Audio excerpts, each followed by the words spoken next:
नमस्कार दोस्तों, मैं डॉक्टर सुरेश परिहार। आज इस वीडियो के माध्यम से हम चर्चा करेंगे कि ओसीडी के अंदर जो खुरापाती दिमाग के जो विचार हैं, इन विचारों को हम कैसे कंट्रोल करें। मैं आपको इसमें 3 आसान तरीके बताना चाहूँगा। उन 3 आसान तरीकों से आप इन विचारों को अपने घर बैठे बहुत हद तक कंट्रोल कर सकते हैं। और ये जो बात है इस वजह से इम्पोर्टेंट हो जाती है क्योंकि हमारे पास में ऐसे बहुत सारे कमेंट आ रहे थे जिसमें लोगों ने ये कहा कि सर, दिमाग में ये विचार आते हैं कि मैं जब खाना बना रहा होता हूँ या खाना बना रही होती हूँ तो अपना सर जो है वो जो हमारा तवा है, गर्म जो तवा है, उसके ऊपर मैं मेरे फेस को ऐसे दे दूँ। ऐसे विचार आ रहे हैं कि तू अपने फेस को उस गर्म यानी कि वो जो तवा है उसके ऊपर दे दे। तो ये खुराफाती विचार हैं। ये विचार जो हैं वो आपके माइंड के अंदर थोड़ा इम्बैलेंस हो जाता है, उसकी वजह से आते हैं। जैसे कि एक ऐसे विचार आए किसी के, जो कि एक फीमेल थी, महिला थी, कि भाई मैं मेरा जो बच्चा है उसको उसका गला दबा दूं। मेरे मन में ऐसे विचार आते हैं डॉक्टर साहब, इससे मैं डर जाती हूँ कि कहीं पर ही मैं मेरे विचारों की वजह से मेरे हाथ ना चल जाए और मैं कहीं गला दबा ना दूं। ये तो बहुत ही बड़ा एक प्रकार से अनर्थ हो जाएगा। कुछ ऐसे विचार आते हैं कि मैं मेरे बच्चे को फेंक दूं, तो ये भी बहुत ही ज़्यादा अनर्थ वाली बात है। और ऐसे विचार जो हैं वो विचार हमें परेशान करते हैं। दोस्तों, ये एक ऑब्सेसिव कंपल्सिव डिसऑर्डर होता है जिसके अंदर हमारे जो विचार है वो अनकंट्रोल विचार आते हैं। हमारे कंट्रोल के विचार नहीं होते, वो फालतू विचार होते हैं, खुरापाती विचार होते हैं। और इन विचारों की वजह से हमें बहुत सारी दिक्कतें होने लग जाती है। आइए 3 आसान तरीकों का हम थोड़ा जिक्र करें जो आपके बहुत ही ज़्यादा काम आएंगे। सबसे पहला जो तरीका है वो ये है कि ये जो बीमारी है, ये जो समस्या है और इसके अंदर जो विचार आते हैं, इसको समझने की आवश्यकता है। और इसको आप बड़ी ही आसानी से एक कहानी के माध्यम से समझ सकते हैं, जिसको हम ओसीडी की कहानी कहते हैं। जैसे कि हमारे भारतीय जो संस्कृति है, इसके अंदर बहुत सारे जो पर्व होते हैं, बहुत सारे उत्सव होते हैं, उसमें अलग अलग कहानियाँ भी कही जाती है जो महिलाएं अक्सर सुनती है एक दूसरे से। वैसे ही जो ओसीडी की अगर किसी को समस्या है तो वो ये कहानी सुने। दोस्तों, आपको मैं सबसे पहले तो ये बताना चाहता हूँ कि आप एबनॉर्मल नहीं हैं। ये कोई बहुत बड़ी बीमारी नहीं है। ये आप ऐसे समझ सकते हो कि एक गाड़ी थी जिसके अंदर बहुत ही पावरफुल इंजन था और वो लगभग 190 की स्पीड से चल सकती थी।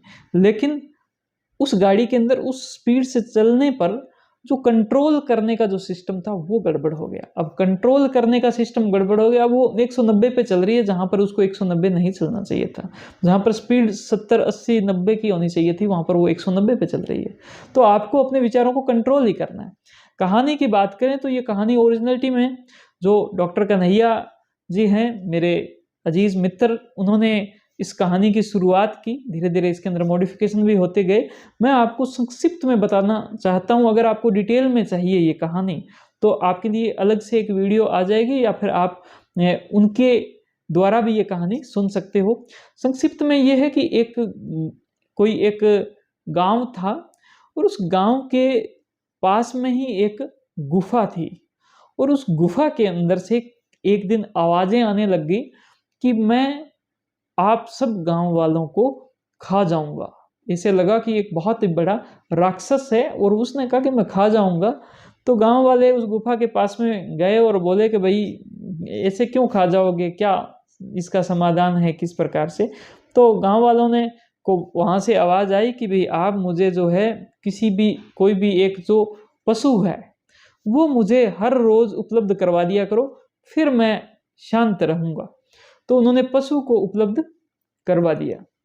दोस्तों, कुछ समय बाद में फिर आवाजें आने लगी, कहते हैं जी पशु से अब काम नहीं चलता और मुझे जो बच्चे हैं, इस गांव के जो बच्चे हैं वो ला के दीजिए और वो बच्चे जो हैं वो मुझे खाने हैं। गांव वाले बड़े परेशान हुए और तभी क्या, एक जो साधु है वो वहां पर आए और साधु ने सब गांव वालों को बोला कि आप क्यों परेशान हो रहे हैं। उन्होंने कहा साहब क्या करें, यहाँ से आवाजें आ रही है और अब वो बच्चे मांग रहे हैं। तो उन्होंने बोला कि आप थोड़ा सा ध्यान से, धैर्य से मेरी बात को अगर मानो, पक्की तरीके से मेरी बात का अगर आप अमल करो, मानो, तो मैं इस पूरी समस्या का समाधान करूँगा। उन्होंने कहा जी बिल्कुल मानेंगे। वो उस गुफा के पास में गए, उन्होंने सब कुछ देखा और वापस आए और गाँव वाले लोगों को बोला कि आपको अब से कंट्रोल करना है। कंट्रोल इस बात पे करना है कि ये आवाज़ें आएगी, जो कानों से आपको सुनाई देगी, इसकी वजह से आपके मन के अंदर डर बैठेगा, मन में घबराहट होगी, मन में बहुत ही ज़्यादा चिंता होगी, लेकिन उस चिंता की वजह से आपको अपना हाथ नहीं चलाना है। हाथ को आपको कंट्रोल में करना है, यानी कि आपको न तो पशु देना है और न ही कोई बच्चा देना है, आपको अपने हाथ पर पूरा कंट्रोल करना है। अगर आपने इन आवाज़ों को सुना, ये आवाज़ें अगर माइंड में भी चली, माइंड में घबराहट पैदा हुई और अपने आप को कंट्रोल कर लिया, तो इसका 100% समाधान है। गाँव वालों ने कहा जी महाराज जी, जैसे आप बोलते हो वैसे हमें मंजूर। उन्होंने उसके बाद में उन्होंने बोला कि भाई मैं अब पूरी तरीके से सख्त हूँ और गुफा के आगे जो है मेरा जो आसन है वो लगा दिया जाए और आप लोग जो है वो निश्चिंत रहे। दोस्तों आवाज़ें एक बार ज़्यादा हुई, उसने डराना बहुत ज़्यादा स्टार्ट किया। गाँव वाले थोड़े डरे, लेकिन महाराज जी ने कहा कि ऐसा नहीं। और उसके बाद धीरे-धीरे आवाज़ें कम होती गई और एक वक़्त आया कि आवाज़ें बिल्कुल गायब हो गई। और अंदर जाकर देखा बाद में सब गाँव वालों के साथ में, तो वहाँ पर कुछ स्पीकर लगाए हुए थे और वहाँ पर जो कुछ भी उनको जो पशु वहाँ पर जाते थे, उस पशुओं को उस स्पीकर से गुफा से कोई दूसरी साइड में ले जाते थे लोग और उनका वो कुछ यूज़ करते थे। तो ये आवाज़ें जो है, जो उनको आवाज़ें जो डराती थी, ये आवाज़ें दरअसल एक रूप है। आप अगर ओसीडी की समस्या से परेशान हो, तो आपके मन के अंदर जो विचार आते हैं उनका, तो आपको सबसे पहले काम ये करना है कि ये कहानी सुननी है। दूसरा जो काम ये करना है आपको कि आपको इन विचारों की समझ होनी चाहिए कि आपके मन के अंदर ये जो विचार आ रहे हैं, जैसे वो आवाज़ें आ रही थी वैसे ये विचार आ रहे हैं, तो इसमें आप और आपके जो विचार हैं इनमें अंतर है। आपके माइंड का जो काम है वो है विचार पैदा करना। वो विचार अच्छे हो सकते हैं, बुरे हो सकते हैं, खराब हो सकते हैं, कुछ भी हो सकते हैं। माइंड विचार क्यों पैदा करता है? क्योंकि उसको परवाह है आपकी सुरक्षा की परवाह है, आपकी समस्याओं की परवाह है कि आप किसी समस्या में ना पड़ जाएँ, आप पूरी तरीके से सुरक्षित रहें, इस वजह से वो विचारों को पैदा कर रहा है। तो आपके मन के अंदर विचार पैदा हो रहे हैं, वो आपसे अलग है, उनको आप अलग समझना स्टार्ट कीजिए।